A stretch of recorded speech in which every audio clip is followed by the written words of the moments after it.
We spent a lot of time talking about the frequency modulation variations in the previous movie.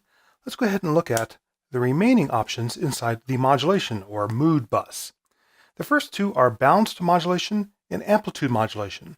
They're very similar to each other with an important difference. Amplitude modulation works very much like a VCA. The thing about VCAs though is that they don't amplify in the negative region. Once you go below 0 volts, they don't put out any sound. So to make that clear, I'm already looking at the square wave coming out of the modulation oscillator. I'm going to switch over to using that as my mood wave or my modulation wave. I'm going to make sure the two are in tune so we don't hear any strange beating artifacts. And put the Moog in drone mode. With amplitude modulation selected, as I increase the modulation depth or mood index, watch what happens to the green waveform, which is the final output of our carrier. You'll see that for half of the wave, it's just simply being sent down to 0. And with the exception of a little bit of phase shift, it's basically the negative part of the square wave. Positive part of the square wave, it's going through normally. Negative part of the square wave, it's just getting shut off. And it results in a different harmonic mix than if it wasn't there at all, obviously. You can envelope that. Get that little high-end spike. Or go ahead and choose different tunings between the two to really create some interesting beat frequencies. Increase the index.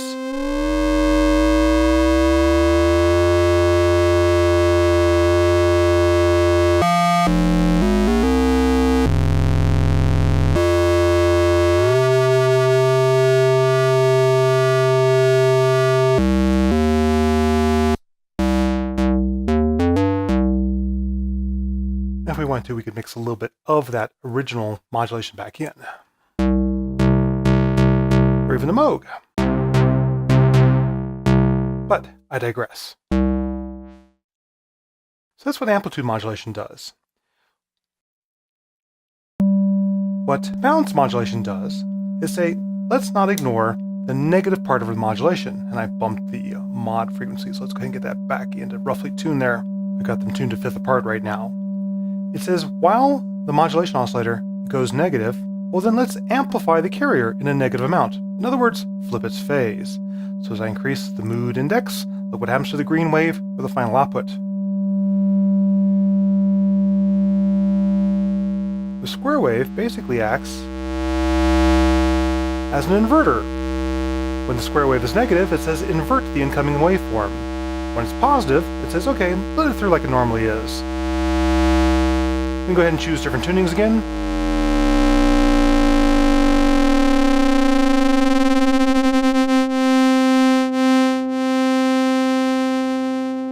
Normal. And balance modulated. And as before, we can go ahead and envelope, etc. Dynamic sound isn't so different from amplitude modulation, but the harmonic mix is different. That's balanced. That's amplitude. Amplitude modulation lets the fundamental harmonic get through. Hear that fundamental tone from a sine wave? Now that's suppressed when we go to balance modulation. That's the main difference between amplitude and balance modulation. Balance suppresses the original harmonics and replaces it with brand new ones. Amplitude modulation adds new harmonics, so there's some difference of the incoming harmonics, to the existing harmonics.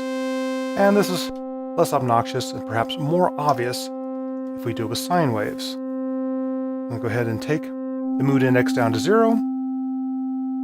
There's our sine wave on the spectra display. Go to balance modulation, and look at what happens to that spike for the fundamental frequency. As I increase the modulation index, it gets suppressed. While the next harmonic up, the second harmonic, the addition of the frequencies of the modulator and carrier get added together.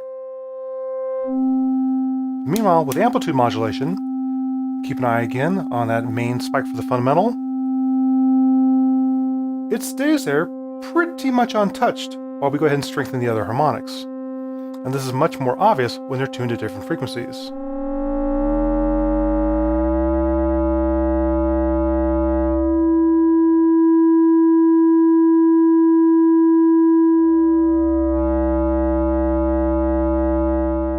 New harmonics, fundamental still there.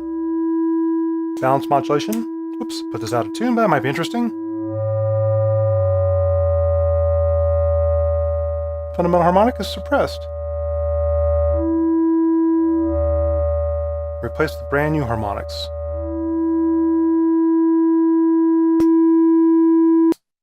So those are two different ways to create some simple combinations of different waveforms. In fact, an old school technique for creating bells and clangorous sounds is to use balanced to ring modulation to create those brand new harmonics, and maybe even shift them in frequency.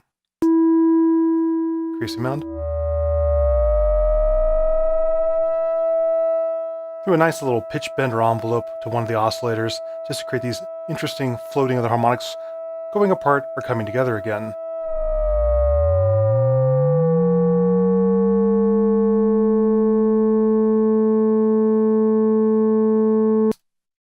Now, a feature in the Furthrrrr Generator, which is common among complex oscillators, is the Furthrrrr modulation. That basically frequency modulates the depth of the wavefolder over in this wave shaping section. I haven't gotten to this yet, but let's go ahead and play around with that. I'll go back into drone mode, put on the Further option, and increase the mood index for modulation depth. Hear that buzziness come in.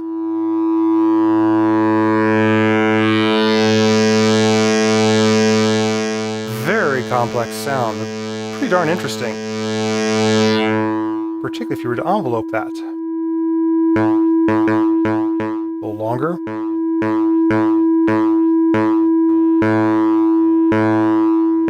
Let's go out of drone mode. We resolve to the carrier frequency, so this is a case where we might want the carrier to be a bit lower. I'll listen to both at the same time so I can tune them. Maybe take the modulator up, carrier down.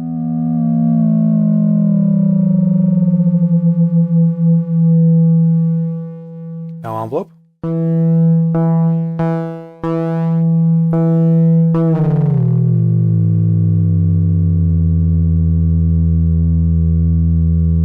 Take out the modulator.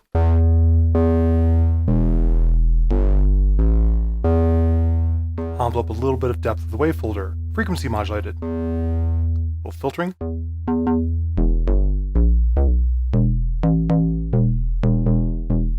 Very nice sound, actually. Now this differs from straight up wavefolding.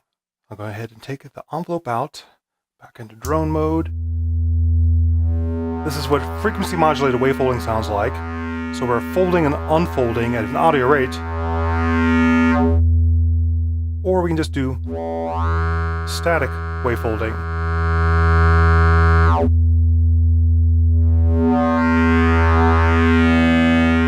A little bit of beating because you're involving two oscillators instead of just folding the waveform of one. And of course I could always put the modulation oscillator down to lower range.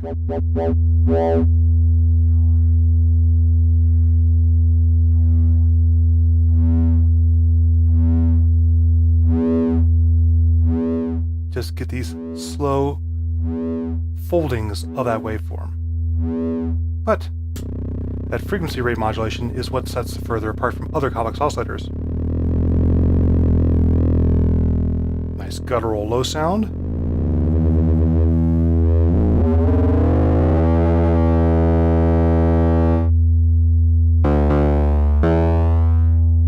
Nice feature of the Furthrrrr Generator, and it gives you a lot of flexibility to create these different sounds and different harmonic mixes by deciding how you want to bend that carrier oscillator.